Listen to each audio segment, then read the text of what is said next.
Hello everyone, today's topic what are the reasons behind the freely prevailing casteism in India। वैसे तो कई सारे reasons हो सकते हैं कास्टिज्म के फैलने के, मगर मेन दो कारण जो कि रिस्पॉन्सिबल है कास्टिज्म जैसी घटिया प्रैक्टिस के इंडिया में प्रिवेल करने के। सबसे पहला रीज़न है vote bank politics. Political leaders ने, पॉलिटिकल पार्टीज़ ने कास्ट को अपना बिजनेस बना लिया है। मैं दो एग्जांपल्स के थ्रू प्रूव करना चाहता हूँ। काफ़ी समय से नवजोत सिंह सिद्धू और अमरिंदर सिंह जी के बीच में इंटरनल डिस्प्यूट चल रहा है और अमरिंदर सिंह जी अपने आप को बहुत ज़्यादा ह्यूमिलेटेड फील करने के कारण वो पंजाब स्टेट के चीफ मिनिस्टर के तौर से रिज़ाइन करते हैं और कांग्रेस हाईकमान के द्वारा एक नया चीफ मिनिस्टर इलेक्ट किया जाता है जो कि एक दलित सिख समुदाय से बिलोंग करता है जिनका नाम है चरणजीत सिंह जी चन्नी। तो बहुत ही अच्छी बात है कि एक दलित सिख समुदाय से जुड़े हुए पर्सनैलिटी को बढ़ावा दिया जा रहा है, उनको आगे लाया जा रहा है, उनकी बातें की जा रही, उनको इज्जत दी जा रही है। मगर पोस्ट ओथ सेरेमनी के बाद हरीश रावत जी के द्वारा एक बयान किया जाता है। वो कहते हैं कि 2022 में जब इलेक्शन होंगे तो उस समय जो सीएम पद के प्रबल दावेदार होंगे उनमें सबसे पहला नाम होगा नवजोत सिंह सिद्धू जी का। तो क्या सिर्फ कास्ट का यूज़ किया जा रहा है, क्या सिर्फ दलित समुदाय का यूज़ किया जा रहा है कि कहीं ना कहीं ये 4.5 महीने हैं उनका यूज़ कर लेते हैं, क्योंकि 34% दलित सिख समुदाय का शेयर है पंजाब जैसे स्टेट में। तो कहीं ना कहीं उनको as a master stroke use करके कहीं ना कहीं इलेक्शन को विन करके, और कहीं ना कहीं हम भी उतने ही जिम्मेदार हैं, वो कास्ट को एज अ ट्रैप यूज़ कर रहे हैं और हम उस ट्रैप में जाके फंस रहे हैं। हम क्या सोचते हैं कि हम सोचते हैं कि हम भी दलित समुदाय से बिलोंग करते तो हमको भी उस समुदाय को वोट करना चाहिए। हम ये क्यों नहीं देखते कि उनके पास एक्सपीरियंस कितना है, उनके पास नॉलेज कितना है, उनके पास स्टेट को संभालने का जज्बा कितना है, उनके पास इलेक्टोरल पावर कितनी है। वो सब कुछ नहीं देखेंगे, हम देखेंगे कि वो हमारे समुदाय का है तो हमें उनको वोट करना चाहिए।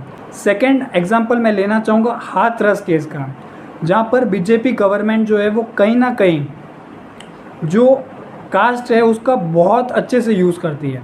वो क्या करती है, हाथरस में एक केस होता है जहाँ पर एक 19 साल की लड़की के साथ रेप किया जाता है 4 लोगों के द्वारा जो कि ठाकुर समुदाय से बिलोंग करते हैं।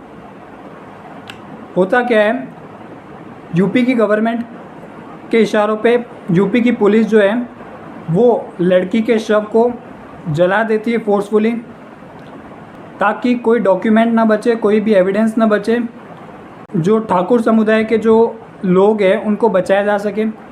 ऐसा इसलिए किया जाता है क्योंकि योगी आदित्यनाथ जो है वो कहीं ना कहीं ठाकुर समुदाय को बिलोंग करते हैं और वो ये नहीं चाहते कि ठाकुर समुदाय को कहीं ना कहीं हानि पहुँचे। तो वो अपनी छवि को बचाने के लिए सब कुछ लगा देते हैं, यूपी पुलिस को दाव पे लगा देते हैं, वो फेक एविडेंसेस देते हैं। वो ये कहते हैं कि रेप जैसी केस हुई भी नहीं है।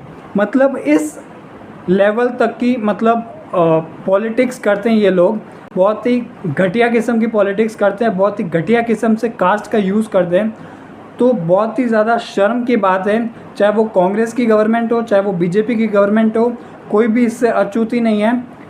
दोनों ही कहीं ना कहीं कास्ट का यूज़ करके लोगों को भ्रमित कर रहे हैं, लोगों को जाल में फंसा रहे हैं। सेकेंड रीज़न है मेंटल स्लेवरी या मेंटल साइकिल्स। सबसे पहले कास्ट सिस्टम जैसी कोई प्रैक्टिस होती नहीं है। पुराने टाइम में वर्णा सिस्टम होते थे जिसमें 4 कैटेगरीज हुआ करती थी, ब्राह्मण, क्षत्रियास, वैश्यास, शूद्रास और लास्ट में दलित हुआ करते थे। इसका मतलब ये नहीं है कि दलित ब्राह्मण की बराबरी नहीं कर सकते हैं या शूद्रास वैश्यास की बराबर नहीं कर सकते हैं। सबके अंदर अपनी अपनी कैपेबिलिटीज़ होती थी, सबके अपने अपने राइट्स होते थे, स्किल्स होती थी, उसके बेसिस पे वो काम करते थे। मगर अभी आज के टाइम में उन्होंने कास्ट सिस्टम को नाम दे दिया वर्णा सिस्टम की जगह, जहाँ पर वो ये कहते हैं कि आप अगर किसी एक पर्टिकुलर फैमिली में बॉर्न करते हो, कि अगर आप दलित फैमिली में बॉर्न करते हो तो आपकी जो लिमिट्स होंगे, आपके जो राइट्स होंगे, आपकी जो सोच होगी वो उस लेवल की होगी। और अगर आप एक ब्राह्मण फैमिली में बिलोंग करते हो तो आप बहुत ही ज़्यादा सुपीरियर लेवल के होंगे, आपकी क्वालिटीज़ बहुत ही ऊपर लेवल की होगी। तो लोगों ने ये जो मेंटली जो दिमाग में मनगढ़ंत क्रिएट कर लिया है कि अगर दलित है तो बहुत ही ज़्यादा इन्फीरियर है और अगर ब्राह्मण से तो बहुत ही ज़्यादा सुपीरियर क्वालिटी के हैं।